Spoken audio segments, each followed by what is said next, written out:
Ya Alloh, bedor ko'zlarga xotirjamlik uyqusini, omonlikni bergin.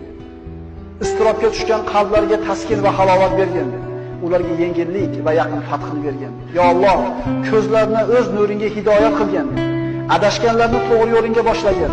Parvardigoro, bizlardan g'am qayg'ularni ketkizgin. Ya Alloh, agar unutgan yoki xato qilgan bo'lsak, bizni azobiga giriftor aylama. Parvardigoro, bizlarning zimmamizga bizlardan ilgari o'tganlarning bo'yinlariga qo'ygan yukini yuklama. Bizlardan tashvish iztiroblarni ketkizgin. Xavf va xatardan yolg'iz o'zingdan panoh so'raymiz.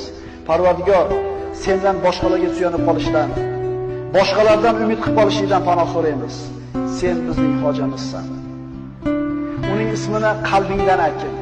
Ishonib unga duo iltijo qilgin. Uning rahmatidan umid qil. U duolaringni eshitib turganiga va albatta ijobat qilishiga